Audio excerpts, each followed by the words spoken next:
গল্পের আড্ডাতে আজকের নিবেদন হিমাদ্রি কিশোর দাশগুপ্তর লেখা কাল পেঁচার ডাক। 1 ঘণ্টা ধরে স্কুলের বার্ষিক অনুষ্ঠানের মঞ্চে নানা ধরনের শব্দ, পশু পাখির ডাক নকল করে শোনানোর পর চিন্ময়বাবু শেষ যে ডাকটা ডাকলেন তা গ্রামাঞ্চলে অতি পরিচিত এক প্রাণী, শেয়ালের ডাক।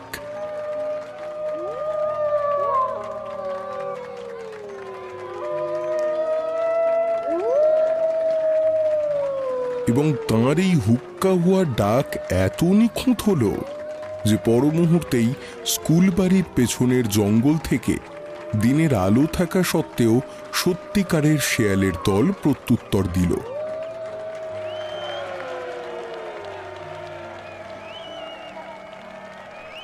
হাততালির ঝড় উঠল মঞ্চের সামনে। একজন গ্রামবাসী চিন্ময়বাবুর শব্দের খেলায় খুশি হয়ে একটা 100 টাকার নোট নিয়ে সেটা তুলে ধরল তাঁকে দেওয়ার জন্য। তা দেখে চিন্ময়বাবু বললেন, না না, টাকা দেবেন না। এই হরবোলার খেলা আমার পেশা নয়, নেশা। আমি একটা সরকারি চাকরি করি। ওই যে আপনাদের বিডিও সাহেব পরিতোষবাবু রয়েছেন, তিনি আমার বন্ধু। তার আমন্ত্রণেই আমি আজ এখানে এসেছি। আমার হরবোলা কণ্ঠস্বরের খেলা যে আপনাদের ভালো লেগেছে, সেটাই আমার পুরস্কার। মঞ্চ থেকে নেমে পড়লেন তিনি। পরিতোষবাবুর সঙ্গেই তাঁর বাসস্থানে যাবেন। এখান থেকে সেটা কাছেই। আজ সকালের ট্রেনে কলকাতা থেকে বর্ধমানের এই গ্রামে এসে সেখানেই উঠেছেন তিনি। রাতেও ওখানেই থাকবেন। 2 বাল্যবন্ধু মিলে সারা রাত গল্প হবে। তারপর আগামীকাল সকালের ট্রেনে চিন্ময়বাবুর কলকাতা ফেরার কথা। পরিতোষবাবু কাছেই অতিথি আসনে বসেছিলেন। তিনিও এবার উঠে দাঁড়ালেন। কিছুক্ষণের মধ্যেই স্কুল কর্তৃপক্ষের কাছ থেকে বিদায় নিয়ে তাঁরা দুজন স্কুলের মাঠ পেরিয়ে রওনা হলেন রাস্তার দিকে। সেখানে পরিতোষের সরকারি গাড়িটা দাঁড়িয়ে। এখন বাজে বিকেল 5টা। শীতের দিন। আর কিছুক্ষণের মধ্যেই সূর্য ডুবে ধীরে ধীরে অন্ধকার নামতে শুরু করবে। হাঁটতে হাঁটতে পরিতোষ বললেন, দারুণ অনুষ্ঠান করলি তুই। ভাগ্যিস ছেলেবেলার অভ্যেসটা ধরে রেখেছিলি। সবাই খুব তারিফ করলেন। আচ্ছা, সেইবার কলকাতায় তোদের বাড়িতে গিয়ে বেশ কয়েকটা পেঁচার মূর্তি দেখেছিলাম। তুই কাল পেঁচার ডাক জানিস? শুনেছিস কখনো? এখানে পাওয়া যায়, জানিস তো। ও ডাককে গ্রামের লোকেরা খুব ভয় পায়। আরে না, কাল পেঁচার নাম শুনেছি বটে। ওর একটা মূর্তিও আমার সংগ্রহ করবার ইচ্ছা রয়েছে, কিন্তু সত্যিকারের কাল পেঁচা আমি চোখে দেখিনি, তার ডাকও শুনিনি। এদিকে গ্রামে তো। পরিতোষবাবু কিছু একটা বলতেই যাচ্ছিলেন, তখনই তাঁর মোবাইলটা বেজে উঠল। মাঝপথে কথা থামাতে হলো। ফোন কলটা রিসিভ করে কয়েকটা কথা বলে রেখে দিয়ে পরিতোষবাবু আক্ষেপের স্বরে বললেন, এ চাকরি আমার আর ভালো লাগছে না। দূর, জীবনে কোনো স্বাধীনতা নেই। ডিএম সাহেব ফোন করে সদরে ডেকে পাঠালেন। এখনই একবার বর্ধমান শহরে যেতে হবে আমাকে। ফিরতে হয়তো রাত 12টা বাজবে। আমাকে ক্ষমা কর ভাই। ভেবেছিলাম সন্ধে থেকে একসঙ্গে বসে একটু আড্ডা দেব, তা আর হলো না। চিন্ময়বাবু বন্ধুর কথা শুনে আপসেট হলেও একজন সরকারি কর্মী হিসেবে তিনিও বিলক্ষণ জানেন যে পরিতোষদের প্রশাসনিক চাকরিটা এমনই, যখন তখন ওপর মহল থেকে ডাক আসে। বন্ধুর কাঁধে হাত রেখে তিনি বললেন, না না, ওসব ক্ষমা টমার কথা কেন বলছিস আবার? এমন তো হতেই পারে। তুই শুধু আমাকে সাজেশন দে, সন্ধ্যাটা কিভাবে কাটানো যেতে পারে। পরিতোষ একটু ভেবে নিয়ে সামনের রাস্তার একদিক দেখিয়ে বললেন, আজ তো পূর্ণিমা। এই রাস্তার শেষ মাথায় প্রতি পূর্ণিমাতে একটা ছোটখাটো হাট বসে। মেলাও বলতে পারিস, গ্রামীণ মেলা। দুপুর থেকে শুরু হয়ে একদম রাত 8টা পর্যন্ত চলে। রিক্সায় যেতে ওই 15 মিনিট মতো সময় লাগে। তোর ইচ্ছে হলে ঘুরে আসতে পারিস, মন্দ লাগবে না। আর যেতে না চাইলে আমার বাড়ি ফিরে গিয়ে টিভি দেখ, আর না হয় বই পড়। কেয়ারটেকার তো বাড়িতেই আছে, কোনো অসুবিধা হবে না। আমি তাহলে মেলাটাই ঘুরে নিয়ে বাড়ি ফিরি, বুঝলি? টিভি দেখা, বই পড়া ও তো নিজের বাড়িতেই করি। এখানে খানিক স্বাদ বদল হোক, কি বলিস? সেই ভালো, মেলাতেই যা। এ জায়গায় পরিবেশ খুব শান্ত, রাতেও বিপদের আশঙ্কা নেই। আমি যত তাড়াতাড়ি সম্ভব ফিরে আসার চেষ্টা করছি।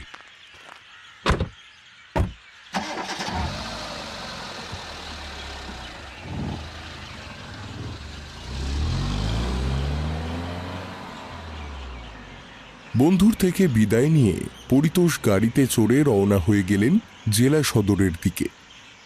তাঁর চলে যাওয়ার মিনিট তিনেকের মধ্যে চিন্ময়বাবু একটা পথ চলতি রিক্সা পেয়ে তাতে চড়ে বসলেন। সূর্য ঢলার সঙ্গে সঙ্গেই ঠান্ডা নামতে শুরু করেছে।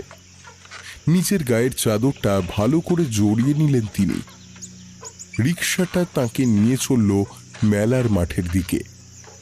স্কুল বাড়িকে পেছনে ফেলে একটু এগোতেই রাস্তা বেশ ফাঁকা হয়ে গেল। আশপাশ দেখতে দেখতে চললেন তিনি। যাত্রাপথের দুপাশে বড় বড় গাছ আর সামান্য কিছু ঘরবাড়ি। তাদের ফাঁক গলে দিগন্ত বিস্তৃত মাঠ দেখা যাচ্ছে। ফসল কেটে নেওয়ার পর জনশূন্য মাঠ। কিছুটা পথ এগোনোর পর পথের একপাশে পুরনো দিনের বেশ বড় একটা বাড়ি চোখে পড়ল চিন্ময়বাবুর। বাড়িটার চারপাশে বড় বড় গাছের জঙ্গল। তাদের ডালপালার ফাঁক দিয়ে আসা দিন শেষের সূর্যালোকে বাড়িটিকে কেমন যেন বিষণ্ণ দেখাচ্ছে। সারাদিন এখানে ওখানে খাবারের সন্ধানে ঘুরে ফিরে আসার পর বড় একটা কাকের জটলা গাছগুলোর মাথায়। গাছগুলোর মাথাতেই সম্ভবত ওদের বাস। চিন্ময়বাবু বাড়িটা দেখে কৌতূহলী হয়ে রিক্সা চালক ছেলেটির কাছে জানতে চাইলেন, আচ্ছা ভাই, এটা কার বাড়ি? তা জানি না বাবু, তবে লোকে এ বাড়িটাকে ওই পেঁচা বাড়ি বলে ডাকে। দেখুন না, বাড়িটার মাথায় একটা পেঁচা বসানো আছে।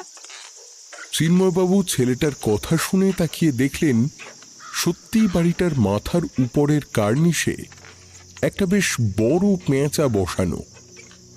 যদিও ব্যাপারটা আশ্চর্যের কিছু নয়। পেঁচা হলো মা লক্ষ্মীর বাহন, আর বর্ধমান ধানের জেলা। আর ধান ও মা লক্ষ্মী এবং তাঁর পেঁচা সবই তো এক সূত্রে গাঁথা। ফসল বা সমৃদ্ধি কামনাতে লক্ষ্মীদেবীর বাহনকে যে কেউ স্থান দিতেই পারেন নিজের বাড়ির মাথায়। রিক্সা এখনো গড়িয়ে চলেছে।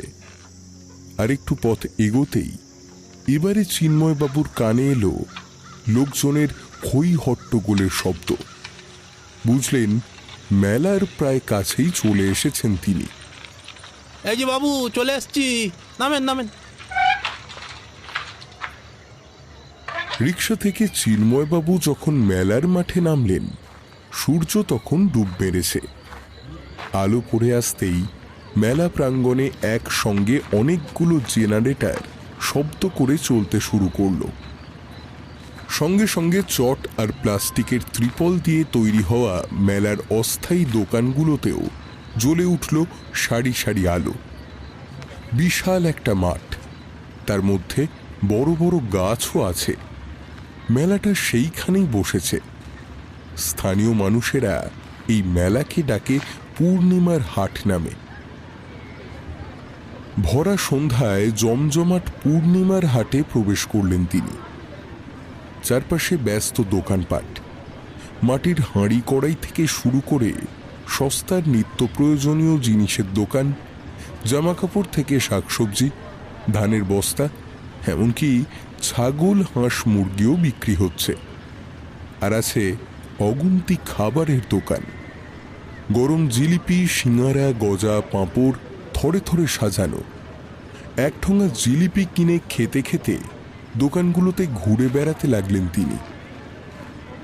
জমাট অন্ধকার নামল মাঠের বাইরে।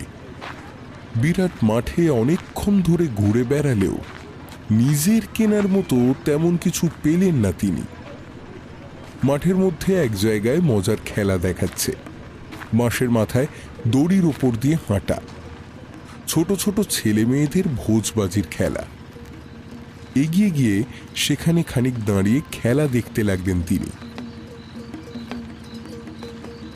ঘণ্টাখানেক পর খেলা দেখানো যখন শেষ হলো, চিন্ময়বাবু খেয়াল করলেন ভিড় এবারে পাতলা হতে শুরু করেছে। রিস্টওয়াচের দিকে চোখ যেতেই চিন্ময়বাবু বেশ অবাকই হলেন। মেলায় ঘুরতে ঘুরতে আর মাদারির খেলা দেখতে গিয়ে কখন যেন ঘণ্টা 2-2.5 সময় কেটে গিয়েছে। অবশ্য চিন্ময়বাবুর ফেরার তারা তেমন কিছুই নেই। পরিতোষ রাত 12টার আগে ফিরবে না। তিনি যদি পায়ে হেঁটেও ফেরেন, তবুও বাড়ি পৌঁছতে বড়জোর আধ ঘন্টা। কাজেই মেলা ভাঙার আগে বাকি দোকানগুলোও একবার দেখে নেওয়ার জন্য হাঁটতে লাগলেন তিনি। দেখতে দেখতে মেলার একেবারে শেষ প্রান্তে পৌঁছে গেলেন। এই জায়গাতে ভিড় বেশি নেই, তার উপর আবার মেলা তখন ভাঙতে শুরু করেছে। এক জায়গায় একটা লোক খাঁচাতে সাদা ইঁদুর, খরগোশ, গিনিপিগ এইসব বিক্রি করছে। সেই দোকানটা দেখে ফেরার জন্য পা বাড়াতে গিয়েও কিছুটা তফাতে একটা বড় গাছের নিচে মাটিতে বসা দোকানের দিকে হঠাৎই চোখ আটকে গেল চিন্ময়বাবুর। সার সার কাঠের পেঁচা সাজানো রয়েছে একটা প্লাস্টিকের ওপর। যদিও দোকানদার ততক্ষণে তার পসরা গোটাতে শুরু করে দিয়েছে। পেঁচাগুলোকে একটা একটা করে ব্যাগে ভরছে দোকানি। লোকে যেমন গণেশ মূর্তি সংগ্রহ করে, তেমনি পেঁচার মূর্তি সংগ্রহ করার শখ আছে চিন্ময়বাবুর। এগিয়ে গিয়ে গাছের নিচে দোকানটার সামনে দাঁড়ালেন তিনি। পাশেই একটা বড় কুপি জ্বলছে। তার আলোয় দেখলেন সামনে পর পর সাজানো আছে কাঠের তৈরি রং করা পেঁচার মূর্তি। এই কাঠের পেঁচা বর্ধমান জেলারই নতুন গ্রাম নামের এক গ্রামে তৈরি হয়। সারা দেশে বেশ প্রসিদ্ধ এই জিনিস। অনেকেই এই পেঁচা দিয়ে ঘর সাজায়। চিন্ময়বাবুর নিজের সংগ্রহতেও এমন একটা পেঁচা আছে, সেটা অবশ্য কলকাতা থেকেই কেনা। তিনি পসরার দিকে তাকিয়ে দেখার চেষ্টা করলেন নতুন ধরনের কোনো কিছু আছে কিনা, কিন্তু না, তেমন কিছু চোখে পড়ল না তার। তাকে অনেকক্ষণ দাঁড়িয়ে থাকতে দেখে পেঁচাগুলো ব্যাগে ভরতে ভরতে দোকানি বলল, আরে পেঁচা নেবেন? ভাঙা হাটে শেষবেলায় অর্ধেক দামে দিয়ে দেবো, নেবেন নাকি? দোকানদারের কথার সময় হঠাৎই চিন্ময়বাবুর পরিতোষের বলা কাল পেঁচার কথা মনে পড়ে গেল। তোমাদের এখানে নাকি কাল পেঁচা পাওয়া যায়? কাল পেঁচার মূর্তি আছে তোমার কাছে? প্রশ্নটা শুনে কয়েক মুহূর্তের জন্য যেন থমকে গেল লোকটা। কাল পেঁচা খুব অশুভ। ও পেঁচা দেখলে লোকে মারা যায়, ডাক শুনলেও ক্ষতি হয়। তাই কাল পেঁচার মূর্তি কেউ বানায় না। লোকটা হয়তো ভাবল এই বাবু নির্ঘাত মশকরা করছে তার সঙ্গে। পেঁচা কেনার খদ্দের এ বাবুটি নন। তাই আর কথা না বাড়িয়ে চটপট নিজের পেঁচাগুলো ব্যাগে ভরে কুপি নিভিয়ে মালপত্র নিয়ে উঠে পড়ল সে। মেলার মাঠ এবার প্রায় ফাঁকা। একে একে আলোগুলোও নিভতে শুরু করেছে। চিন্ময়বাবুও ফেরার জন্য পা বাড়াতেই যাচ্ছিলেন, একটা কণ্ঠস্বর কানে যেতেই থমকে দাঁড়ালেন। আপনি কাল পেঁচা দেখেছেন কখনো? তার ডাক শুনেছেন? চিন্ময়বাবু পিছন ফিরে তাকিয়ে দেখলেন একজন লোক এসে দাঁড়িয়েছে সেখানে। গাছের নিচে আবছা আলোতে যতটুকু বোঝা যাচ্ছে তাতে লোকটাকে যুবকই মনে হয়। পরনে কালো রঙের প্যান্ট, গায়ে শার্টের উপর নীল সোয়েটার, মাথায় কানে মাফলার জড়ানো, হাতে একটা বড় চটের ব্যাগ। নিশ্চয়ই লোকটা দোকানদারের সঙ্গে চিন্ময়বাবুর কথোপকথন শুনেছে, আর তাই এই প্রশ্ন। না, কাল পেঁচার কথা শুনলেও তার চোখে দেখিনি বা ডাকও শুনিনি। আসলে আমি পেঁচার মূর্তি সংগ্রহ করি, তাই দোকানদারের কাছে খোঁজ নিচ্ছিলাম। আমি কিন্তু আপনাকে কাল পেঁচা দেখাতে পারি, ডাকও শোনাতে পারি। আপনি যে পথে ফিরবেন সেই পথেই। আমি কোন পথে ফিরবো আপনি জানেন কিভাবে? আপনি স্কুলে হরবলার খেলা দেখিয়েছেন তো, বিডিও সাহেবের বাড়িতে এসে উঠেছেন, সেখানেই নিশ্চয়ই ফিরবেন। এখান থেকে একটাই তো পথ। আসলে গ্রামের বাইরের কোনো মানুষ এলে তার সম্বন্ধে কিছুক্ষণের মধ্যে সারা গ্রাম জেনে যায়। ছোট জায়গা তো, তাই জন্য। ও আচ্ছা আচ্ছা, তাই বলুন। আগে হ্যাঁ, আমি সেই লোক, এখন সেখানেই ফিরবো। তাহলে দেরি কেন? চলুন এগোই আমরা। যেতে যেতে কথা হবে। আমার বাড়ি ওই পথেই।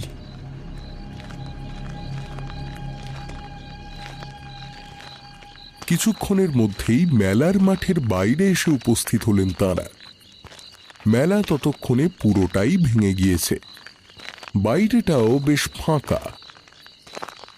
এই সামান্য তো রাস্তা, দেখছেন তো কি সুন্দর চাঁদের আলো ফুটেছে। হেঁটে যেতে নিশ্চয়ই আপনার অসুবিধা হবে না কোনো। বেশ গল্প করতে করতে যাওয়া যাবে। সত্যি তাই, মাথার ওপরের ফুটফুটে চাঁদের আলো ছড়িয়ে পড়েছে চারপাশে, একেবারে কাক জ্যোৎস্না।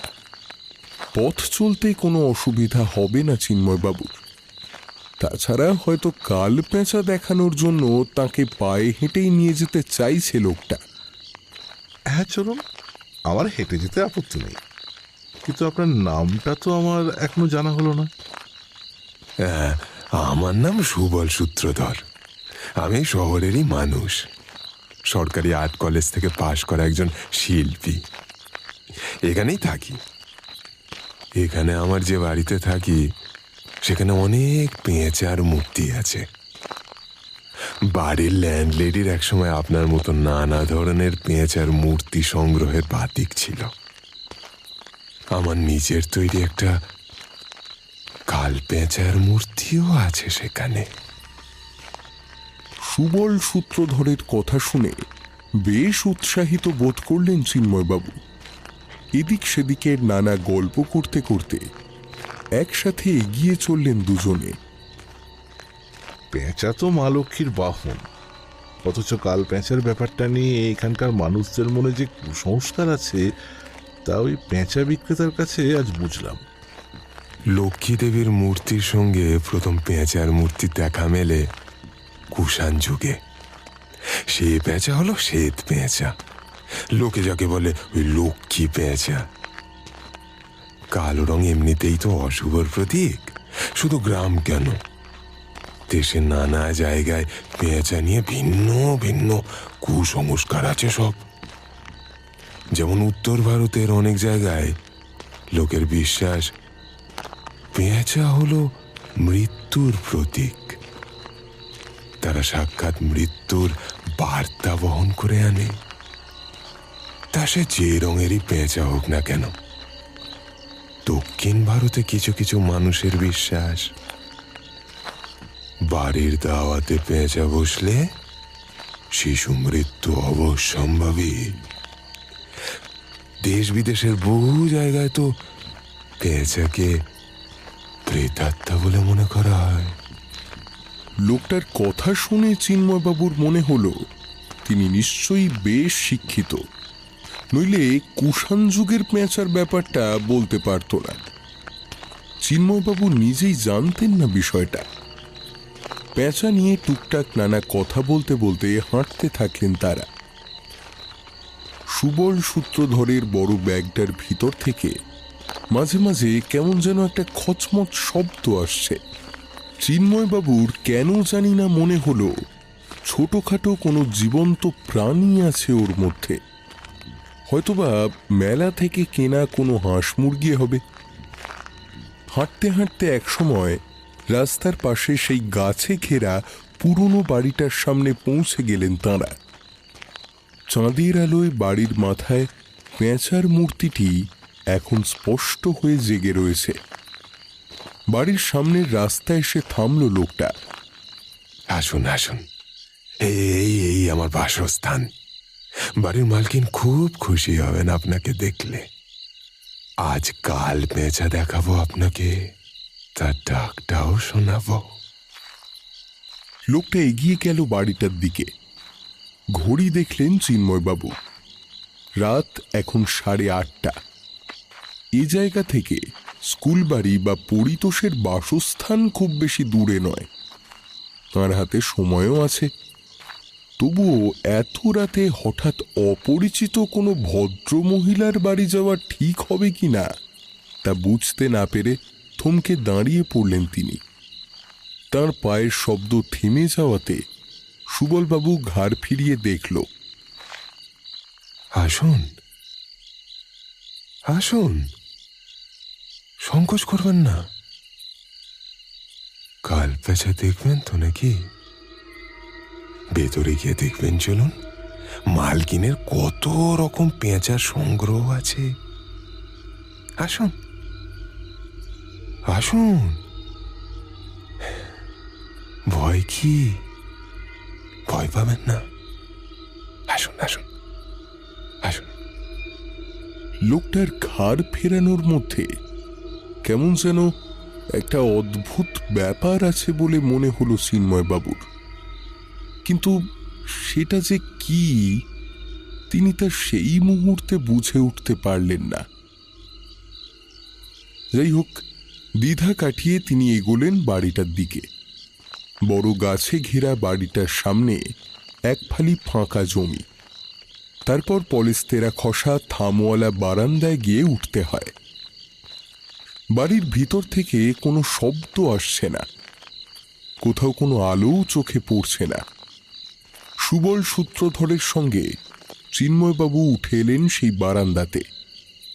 তার একপাশে সার সার বন্ধ ঘর। দুহাতে আধো অন্ধকার বারান্দা দিয়ে চিন্ময়বাবুকে নিয়ে এগোতে লাগলো লোকটা। মালকিনের বাবা একসময় এই অঞ্চলের ছোটখাটো জমিদার ছিলেন। প্রচুর ধান জমি ছিল তার।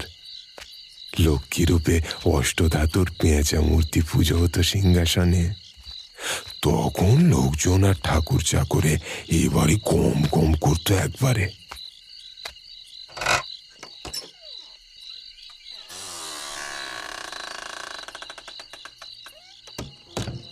কথা বলতে বলতে চিন্ময়বাবুকে নিয়ে দরজা টেনে একটা ঘরে ঢুকল লোকটা। বৈঠকখানা ধরনের বেশ বড় একটা ঘর। চক মেলানো থাম। মাথার উপর কড়ি বরকার ছাদ থেকে একটা জ্বলন্ত আলো নেমে এসেছে। কাঁচের আধারে পলতেওয়ালা তেলের বাতি। তার ঠিক নিচে বসার জন্য কয়েকটা চেয়ার রাখা। দেখেই বোঝা যায় সবই পুরনো আমলের জিনিস।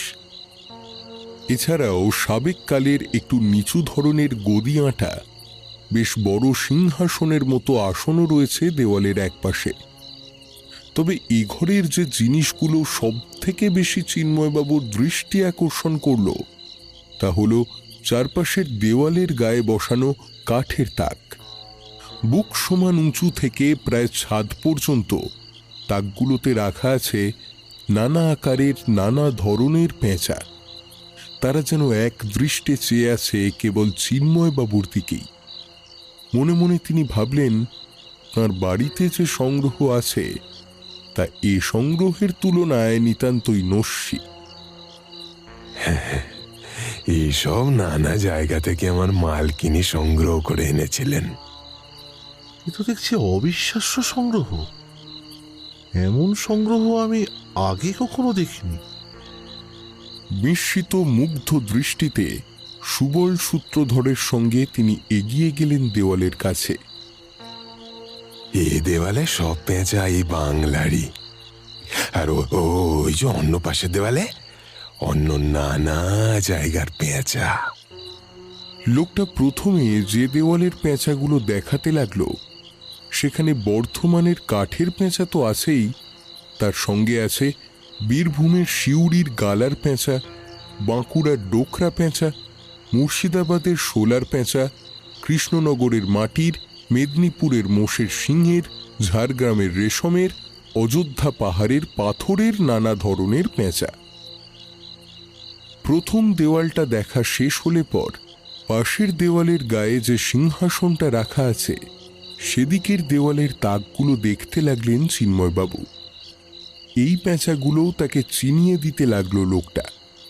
এর কোনোটা নেপালের, কোনোটা বার্মার, কোনোটা থাইল্যান্ডের, এমনকি সুদূর আফ্রিকা থেকে আনানো একটা পেঁচা দেখে হতভম্ব হয়ে গেলেন তিনি।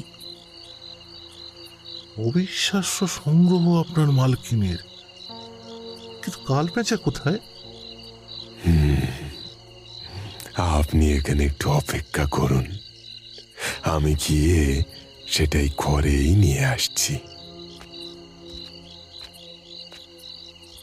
সেই সিংহাসনটা যেখানে আছে তার কিছুটা তফাতেই দেওয়ালের গায়ে একটা দরজা রয়েছে।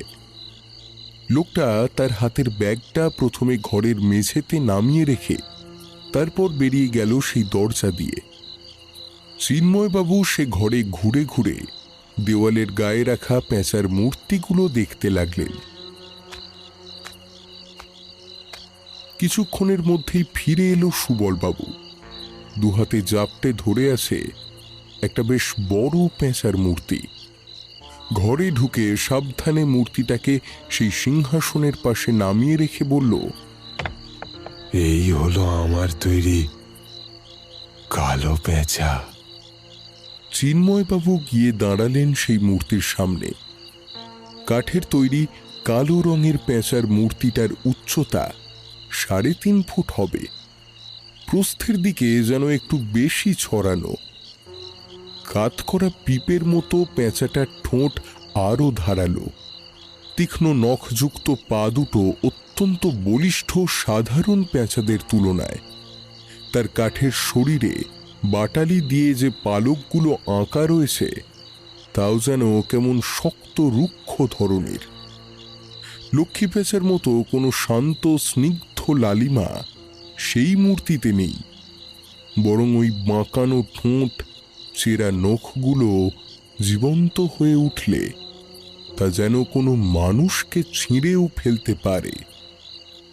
প্রথমবারও মূর্তি দেখলে যে কারোরই ভয় পাবারই কথা।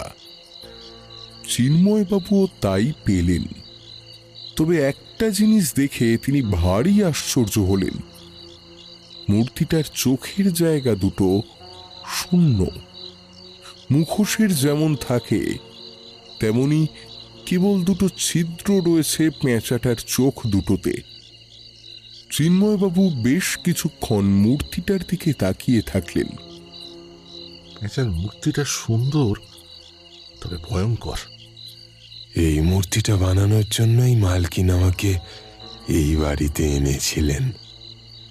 কিন্তু এই মূর্তি পেঁচার নয়, পেঁচুকির, অর্থাৎ স্ত্রী পেঁচা।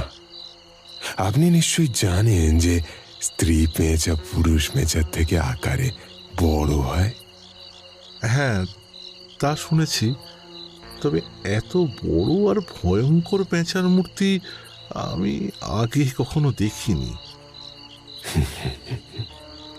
এরপর আপনি কালো পেঁচার ডাকও শুনতে পাবেন।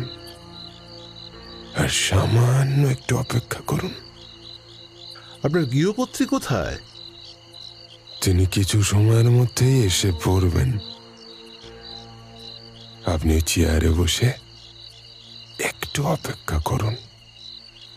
আবারও ঘড়ি দেখলেন চিন্ময়বাবু। রাত 9টা বেজে গিয়েছে। তবে তিনি যখন এখানে এসেই পড়েছেন তখন আরেকটু সময় থেকে গৃহকর্ত্রীর সঙ্গে সাক্ষাৎ করে আর কাল পেঁচার ডাক শুনে ফিরবেন বলেই মনস্থির করলেন।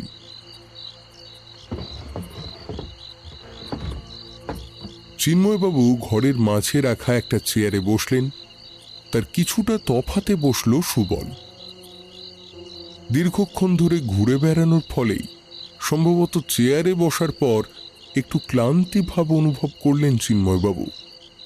তবু অপেক্ষা করতে লাগলেন মালকিনের আগমন আর কাল পেঁচার ডাক শোনার জন্য। কিন্তু চেয়ারে বসে অপেক্ষা করতে করতে কখন যে তাঁর চোখের পাতা বুজে এসেছে তা তিনি খেয়ালই করেননি।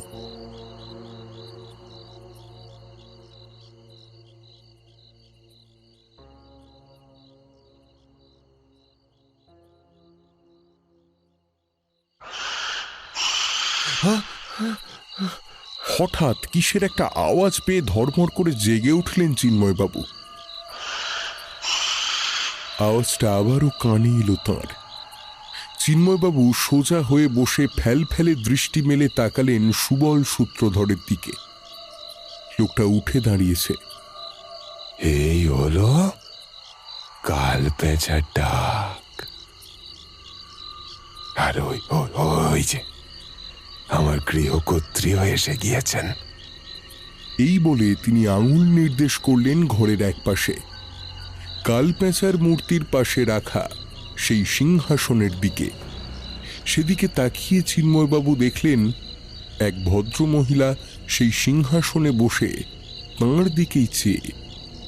মহিলাটির গায়ের রং ঘোর কৃষ্ণবর্ণ, থলথলে পৃথুলা শরীর, গোলাকার হাঁড়ির মতো মুখমণ্ডলে ড্যাবড্যাবে দুটো চোখ, মাথার কেশদাম যেন ফোলানো পালকের মতো। তবে তিনি স্বর্ণালঙ্কার শোভিত। তাঁর দিকে তাকিয়েই চিন্ময়বাবুর মনে হল মহিলার শরীরে কোথায় যেন একটা অসঙ্গতি আছে। চিন্ময়বাবু চেয়ার থেকে উঠে দাঁড়িয়ে হাত জোর করে নমস্কার করলেন তার উদ্দেশ্যে। ভদ্রমহিলা একটু নড়ে উঠে মাথা নাড়লেন। এবার তাঁর শরীরের অসঙ্গতিটা ধরা পড়ল চিন্ময়বাবুর চোখে। যে সিংহাসনে তিনি বসে আছেন তা বেশি উঁচু নয়, কিন্তু মহিলার পা দুটো মাটি স্পর্শ করছে না। তাঁর হাত পা বেশ মোটাসোটা হলেও খর্বাকৃতি, অর্থাৎ ভদ্রমহিলা একজন বামন। চিন্ময়বাবু তাঁকে নমস্কার করার পর মহিলাটি ফ্যাঁসফ্যাঁসে গলায় প্রশ্ন করলেন, আমার পেঁচাদের কেমন দেখছেন? আগে খুব ভালো। এমন সংগ্রহ আমি অন্য কারোর বাড়িতে দেখিনি। পেঁচাদের দেখতে সুন্দর লাগে আপনার? হ্যাঁ, ভালো লাগে। লক্ষ্মী পেঁচা দেখতে তো অত্যন্ত সুন্দর, তুলোর বলের মতো কি ধবধবে সাদা রং। আর কাল পেঁচা, কাল পেঁচা কেমন লাগে? আসলে কাল পেঁচা তো আমি আগে কখনো দেখিনি, তবে আপনার পাশে দাঁড়ানো এই কাল পেঁচার মূর্তিটা বেশ ভয়ঙ্কর।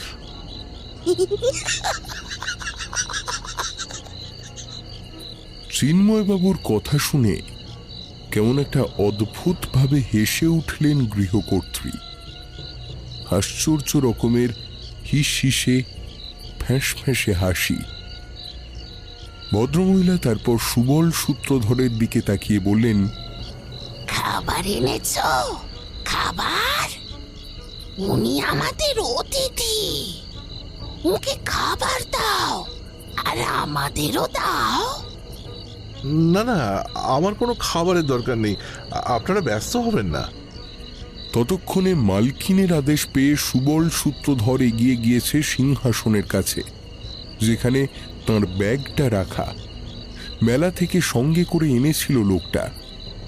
সুবল সূত্রধর এবারে সেই ব্যাগ থেকে ধীরে ধীরে বের করল আস্ত একটা খাঁচা। চিন্ময়বাবু দেখলেন খাঁচার মধ্যে গাদাগাদি করে আটকানো রয়েছে বেশ কিছু সাদা ইঁদুর। অমন ইঁদুর আজ মেলার একটা দোকানে বিক্রি হতে দেখেছিলেন তিনি। লোকটা মনে হয় সেই দোকান থেকেই ইঁদুরগুলো কিনেছে। ইঁদুর সমেত খাঁচাটা দেখেই গৃহকর্ত্রীর চোখ দুটো উজ্জ্বল হয়ে উঠল।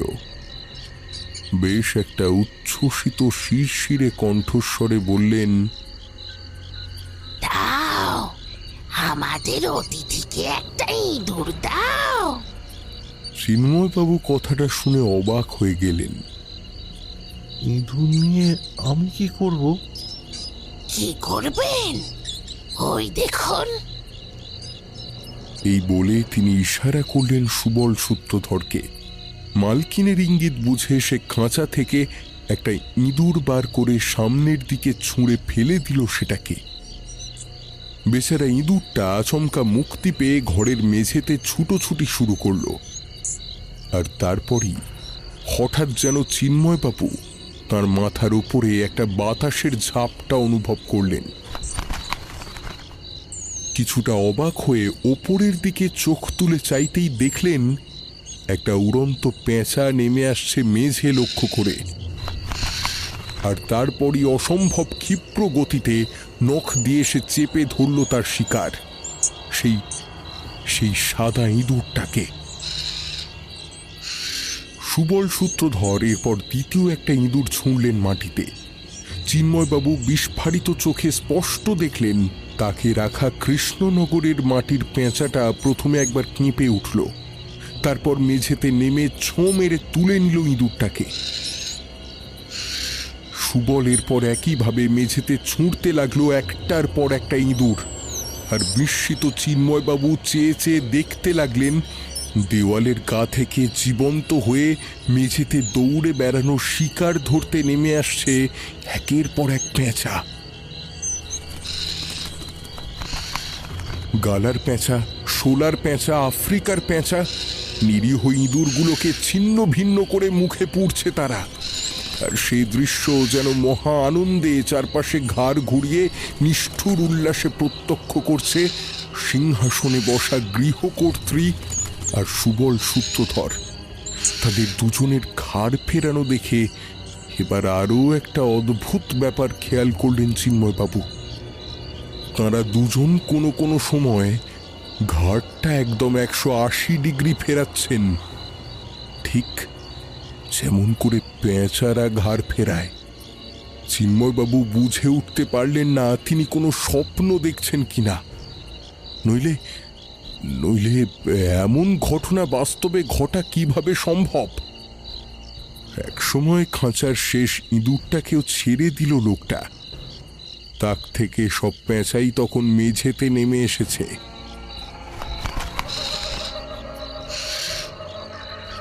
এই শেষ ইঁদুরটাকে নিয়ে কয়েকটা পেঁচার মধ্যে যেন যুদ্ধ শুরু হলো। এতগুলো পেঁচার তুলনায় ইঁদুরের সংখ্যা নিতান্তই নগণ্য। সেটা দেখেই হঠাৎই গৃহকর্ত্রী ক্রুদ্ধ হয়ে উঠলেন। সব ইঁদুর শেষ হয়ে গেল, তবু ওদের খিদে মিটল না, আর আমি বা খাবো কি?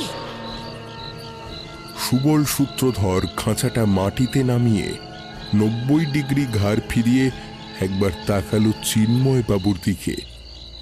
তারপর কর্কশ খ্যানখ্যানে গলায় বলল,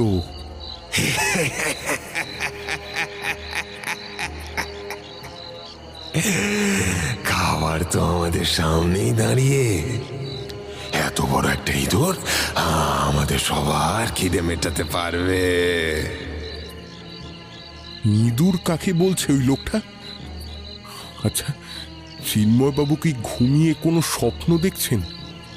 নিজের চটকা ভাঙানোর জন্য তিনি চাদরের খুঁট দিয়ে চোখ দুটো ভালো করে রোগড়ে মুছে নিয়ে আবার সামনে তাকিয়ে সুবল সূত্রধরকে কিছু একটা বলতেই যাচ্ছিলেন, কিন্তু সেখানে কিচ্ছু নেই দেখে একেবারে থ বনে গেলেন। আরে, লোকটা গেল কোথায়? তার জায়গায় তো বসে আছে একটা পেঁচা। অন্য পেঁচাগুলো এবার ঘরের নানা প্রান্ত থেকে ঘাড় ফিরিয়ে চিন্ময়বাবুর দিকে তীক্ষ্ণ দৃষ্টিতে তাকালো, যেন কোনো নির্দিষ্ট সংকেতের জন্য প্রতীক্ষা করছে তারা। আর তারপরই ঘর কাঁপিয়ে একটা তীব্র শব্দ হলো। একটা চাপা তীক্ষ্ণ জোরালো ডাক, কিছুটা অস্বাভাবিক, কর্কশ, রহস্যময়, খাল পেঁচার ডাক। সিংহাসন থেকে এবারে নামলেন গৃহকর্ত্রী। তিনি এখন আর মানুষ নেই। সে জায়গায় বিশাল আকৃতির একটা পেঁচা, কাল পেঁচা। ঘোর কৃষ্ণবর্ণ পালকে ঢাকা তার শরীর, বিরাট বাঁকানো ঠোঁট যেন জেগে উঠেছে এক আদিম জিঘাংসা নিয়ে। চোখ দুটো জ্বলছে আগুনের ভাঁটার মতন। তার পা দুটো খর্বাকৃতির হলেও ধারালো নখ চকচক করছে, যা দিয়ে সে শিকার ধরার জন্য প্রস্তুত। সেই বিশাল কাল পেঁচা এবার হেলে দুলে এগোতে শুরু করলো চিন্ময়বাবুর দিকে। ঘরের অন্য পেঁচাগুলিও তাকে অনুসরণ করতে শুরু করেছে। আতঙ্কিত চিন্ময়বাবু এবার বুঝতে পারলেন তিনি যা দেখছেন তা সত্যি হোক বা মিথ্যে, এখানে আর তাঁর থাকা চলবে না। তিনি দ্রুত পিছন ফিরে ছুটলেন দরজার দিকে। দ্রুত পায়ে তিনি বারান্দায় বেরিয়ে এলেন ঠিকই, কিন্তু পেঁচার দলও উড়ে আসতে শুরু করলো তাঁর পেছন পেছন। দৌড়তে দৌড়তে চিন্ময়বাবু বারান্দা থেকে বাড়ির সামনের চন্দ্রালোকিত জমিতে যখন নামলেন, তাকে চারপাশ থেকে ঘিরে ধরল পেঁচার দল। চিন্ময়বাবু ওদের তাড়ানোর বৃথা চেষ্টা করছেন বারবার, কিন্তু যেদিকেই পা বাড়াতে চান তারা এসে ডানার ঝাপটা মারে। পর মুহূর্তেই একটা পেঁচার নখের আঘাতে ছিঁড়ে গেল চিন্ময়বাবুর গায়ের চাদরটা। কিছুতেই যেন তারা ফিরে যেতে দেবে না তাকে। এমন সময় তিনি দেখতে পেলেন ঘর ছেড়ে বারান্দা পেয়ে এবার এগিয়ে আসছে সেই বিশালাকার কাল পেঁচা। চারপাশে তাকিয়ে চিন্ময়বাবু বোঝার চেষ্টা করতে লাগলেন তাকে বাঁচানোর জন্য আশেপাশে কেউ আছে কিনা, কিন্তু না, কোনো লোক নেই। বড় বড় গাছ শুধু নিঝুম হয়ে দাঁড়িয়ে আছে চারপাশে। বারান্দা দিয়ে ধীরে ধীরে বাইরে এসে দাঁড়ালো সেই কাল পেঁচা। উড়ে এসে চিন্ময়বাবুর ওপর ঝাঁপিয়ে পড়ার আগে ফাঁদে পড়া শিকারকে দেখে সে যেন শেষবারের মতন একটা বিকট উল্লাসধ্বনি করে উঠল। ঠিক সেই মুহূর্তে গাছগুলির দিকে তাকিয়ে বাঁচার জন্য একটা বুদ্ধি খেলে গেল চিন্ময়বাবুর মাথায়। গাছগুলির মাথার দিকে তাকিয়ে হড়বোলা জানা চিন্ময়বাবু ডাকতে শুরু করলেন। তাঁর কণ্ঠ চিরে বেরোতে লাগলো কাকের ভয়ার্ত কণ্ঠস্বর, আর সেই শব্দ শুনে ডানা মেলতে গিয়েও থমকে দাঁড়িয়ে পড়ল কাল পেঁচাটা। ততক্ষণে চিন্ময়বাবুর ডাক অনুসরণ করে গাছে থাকা কাকের দলও ডাকাডাকি করতে শুরু করে দিয়েছে। পরক্ষণেই কিছু একটা দেখে ভয় পেয়ে তারা সব গাছ ছেড়ে আকাশে ওড়াউড়ি শুরু করে দিল। স্বচ্ছ জ্যোৎস্নার আলোতে কাক আর পেঁচারা দেখতে পেল নিজেদের চিরশত্রুতে।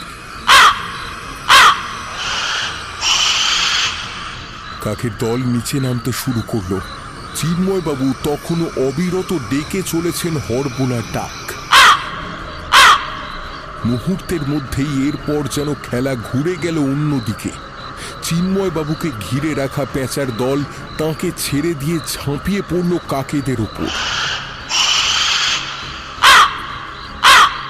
চিন্ময়বাবুর চারপাশে উঠতে লাগলো কাক আর পেঁচার পালক। আর এই সুযোগটাকে কাজে লাগিয়েই তিনি ঊর্ধ্বশ্বাসে ছুটতে শুরু করলেন রাস্তার দিকে। শেষবারের জন্য তাঁর আবারও কানে এলো কাল পেঁচার সেই হিংস্র ভয়ঙ্কর ডাক।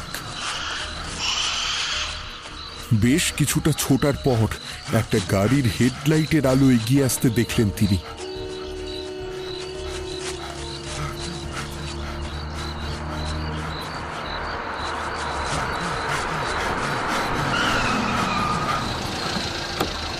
এ গাড়ি বিডিও সাহেবের। তাড়াতাড়ি কাজ মিটতে পরিতোষ একটু আগেই ফিরে এসেছিলেন বাড়ি, কিন্তু বন্ধু চিন্ময়কে বাড়িতে না পেয়ে তিনি খুঁজতে বেরিয়েছেন তাঁকেই। চিন্ময়বাবু গিয়ে ঝাঁপিয়ে পড়লেন গাড়ির ওপর। পরিতোষ তাড়াতাড়ি গাড়ি থেকে নেমে এসে সামলে নিলেন ভয়ার্ত আতঙ্কিত বিধ্বস্ত বন্ধু চিন্ময়বাবুকে।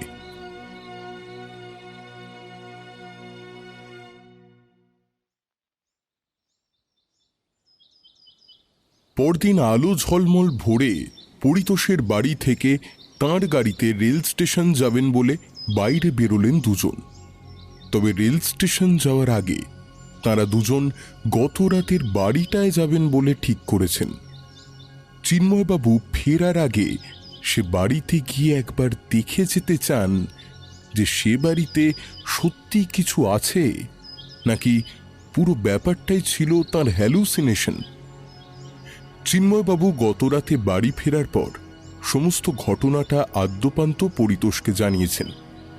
পরিতোষবাবু ইতিপূর্বে শুনেছিলেন যে এখানে রাতে নাকি কালপ্যাঁচার ডাক শোনা যায়। গ্রামের মানুষ সে ডাককে অত্যন্ত অশুভ মনে করে, ভয় পায়। তবে এসব অশুভ ব্যাপারে বা ভূত প্রেত আত্মায় তার কোনো কালেই কোনো বিশ্বাস ছিল না। কিন্তু আজ চিন্ময়বাবুর বলা ঘটনা শুনে তিনিও বেশ আশ্চর্য বোধ করছেন। তাই বাড়িটা দেখার জন্য ওঁরও ভীষণ আগ্রহ হচ্ছে।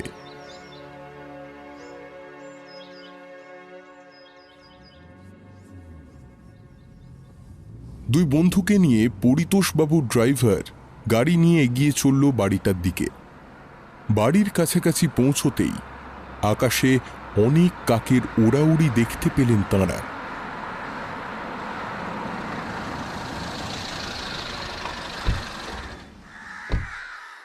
বাড়ির সামনে গাড়ি থেকে তাঁরা তিনজন যখন নামলেন তখন কাকের চিৎকারে তাদের কান ফেটে যাবার উপক্রম হল।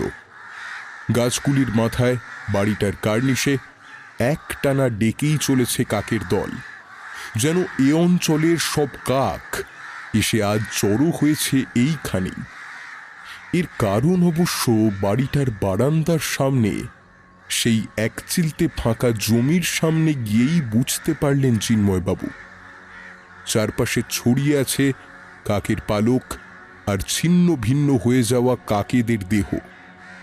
রাত্রিবেলা নখরযুক্ত পেঁচক বাহিনীর সঙ্গে এঁটে উঠতে পারেনি কাকের দল।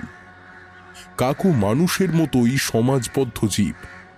ভোরের আলো ফুটলে ব্যাপারটা কাক সমাজে ছড়িয়ে পড়তেই সারা রাজ্যের বাকি কাকেরা এসে জড়ো হয়েছে এইখানে, চিৎকার করে প্রতিবাদ জানাচ্ছে এই হত্যাকাণ্ডের।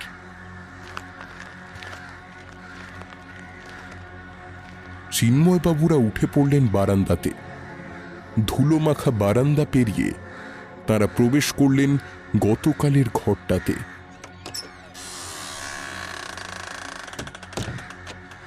ধুলো ধূসরিত ঘর, ভাঙাচোরা চেয়ার ছড়িয়ে ছিটিয়ে পড়ে আছে ঘরের মেঝেতে।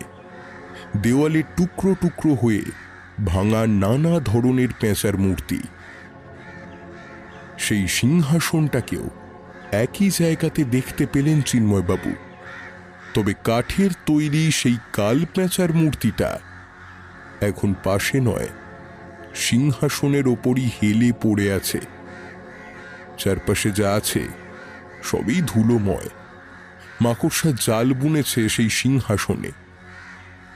দিনের আলোয় ঘরটা ভালো করে দেখার পর পরিতোষবাবু নিজের ড্রাইভারকে জিজ্ঞাসা করলেন, মনোজ, তুমি তো এখানকার স্থানীয় লোক, তাই বাড়ির ব্যাপারে কিছু জানো?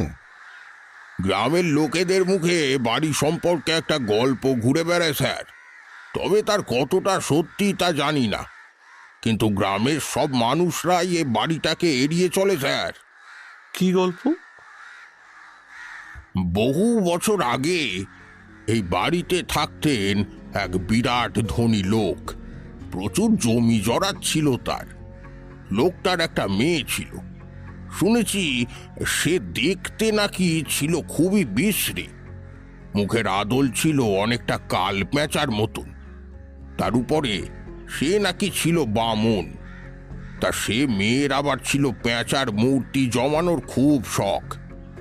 বাবা মারা যাবার পর এ বাড়িতে সে একাই থাকতো।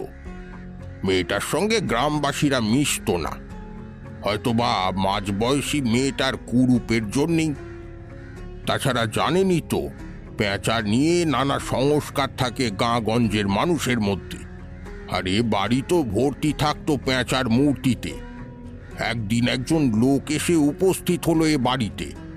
শোনা যায় মেয়েটাই নাকি এ বাড়িতে তাকে ডেকে এনেছিল কাল প্যাঁচার মূর্তি বানানোর জন্যে। যাই হোক, তা সে লোকে এখানে আসার কিছুদিনের মধ্যেই এ বাড়ি থেকে উদ্ধার হয় তার মৃতদেহ। এখানে নাকি একটা দামি অষ্টধাতুর প্যাঁচার মূর্তি ছিল। কেউ কেউ মনে করে ওই অষ্টধাতুর প্যাঁচার মূর্তির লোভে কেউ বা কারা মেয়েটা আর লোকটাকে খুন করে যায়। তবে সেই মেয়েটার দেহ কিন্তু এ বাড়িতে পাওয়া যায়নি। হয়তো তার মৃতদেহ লোপাট করে ফেলেছিল খুনির দল। আবার অনেকে বলে ওই মেয়েটাই নাকি কাল প্যাঁচা হয়ে গিয়েছে, অথবা নিজেই কাল প্যাঁচা ছিল। তাই তার মূর্তি বানানোর পর সে নিজেই নাকি খুন করে মূর্তি তৈরি করা লোকটাকে। তার মৃতদেহের গায়ে যে ক্ষত চিহ্নগুলো ছিল সেগুলো আসলে ছিল কাল প্যাঁচার ঠোঁট আর নখের আঘাত। আজও নাকি এ বাড়ি থেকে রাতে এক অদ্ভুত ডাক শোনা যায় স্যার।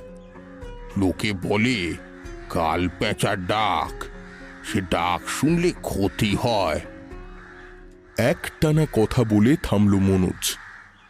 পরিতোষবাবু বললেন, আমিও শুনেছি বটে, এ গ্রামে কাল পেঁচার ডাক শোনা যায়। লোকে সে ডাকে ভয় পায়। চিন্ময়কে সে কথা আমি কালকে বলেও ছিলাম। ড্রাইভার যা বলল তার সঙ্গে গত রাতে শোনা ও দেখার মধ্যে অনেকটাই যোগসূত্র খুঁজে পেলেন চিন্ময়বাবু। ঘর ছেড়ে বেরোনোর আগে সেই কাল পেঁচার মূর্তিটাকে শেষ একবার ভালো করে দেখার জন্য সেই সিংহাসনের দিকে এগোলেন তিনি। কাল রাতে যাই ঘটে থাকুক না কেন, দিনের আলোতে আর ভয় লাগল না তাঁর। বন্ধু পরিতোষকে নিয়ে তিনি গিয়ে দাঁড়ালেন মূর্তিটার সামনে। সিংহাসনের ওপর কাত হয়ে যেন বসে আছে ধুলো মাখা ভয়ঙ্কর মূর্তিটা। এরপর হঠাৎই যেন মূর্তির ভিতর থেকে কিসের একটা শব্দ শুনতে পেলেন তাঁরা। চিন্ময়বাবু সাহসে ভর করে মাটিতে পড়ে থাকা একটা ভাঙা কাঠের টুকরো তুলে নিয়ে একটু জোরেই আঘাত করলেন মূর্তিটার গায়ে। সেই আঘাতে পচে যাওয়া পুরনো কাঠের মূর্তিটা লম্বালম্বিভাবে ভেঙে গেল। আর চিন্ময়বাবুদের চমকে দিয়ে সেই ফাঁপা কাঠের মূর্তির ভেতর থেকে বাইরে বেরিয়ে মেঝেতে লাফিয়ে নামল কালো রঙের একটা পেঁচা। চিন্ময়বাবুর গত রাতের দেখা পেঁচাটার মতো বিশাল না হলেও এই পেঁচার আকারও কম নয়। এত বড় জীবন্ত পেঁচা এর আগে তাঁরা কেউই দেখেননি। ঘরের মেঝেতে বসে পেঁচাটা চারিদিকে ঘাড় ফিরিয়ে কিছু যেন একটা দেখার চেষ্টা করতে লাগলো। দিনের আলোতে পেঁচা তেমন চোখে দেখে না। চিন্ময়বাবুর মনে হলো এই পেঁচাটাও যেন এখন ভালো করে দেখতে পাচ্ছে না। পেঁচাটার দিকে তাকিয়ে পরিতোষবাবু বন্ধুকে প্রশ্ন করলেন, তুই কাল রাতে এই পেঁচাটাকেই দেখিসনি তো? কাছ থেকে মানুষের কণ্ঠস্বর শুনতে পাওয়ায় এবার ভয় পেয়ে গেল পেঁচাটা। চিন্ময়বাবু কিছু জবাব দেওয়ার আগেই পেঁচাটা অন্ধের মতো উড়তে শুরু করল।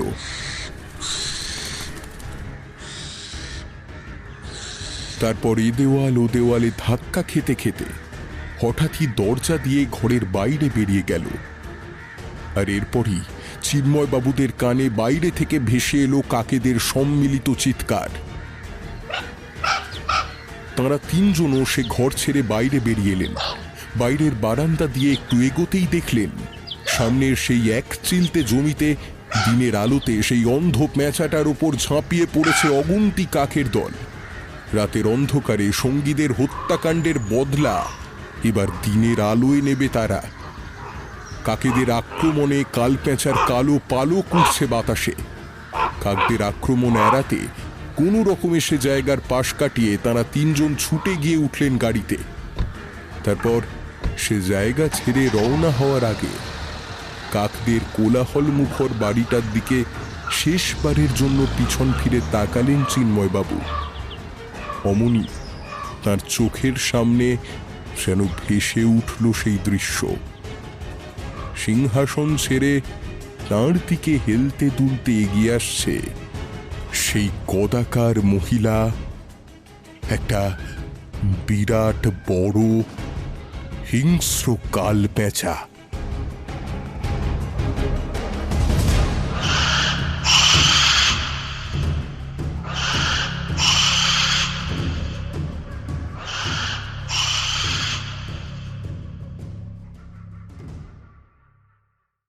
শেষ হল আজকের গল্প হিমাদ্রি কিশোর দাশগুপ্তর লেখা কাল পেঁচার ডাক। গল্পটা কেমন লাগলো অবশ্যই জানাবেন। আগামী সপ্তাহে ঠিক রাত ৯টায় নতুন একটা গল্প নিয়ে আসব গল্পের আড্ডাতে।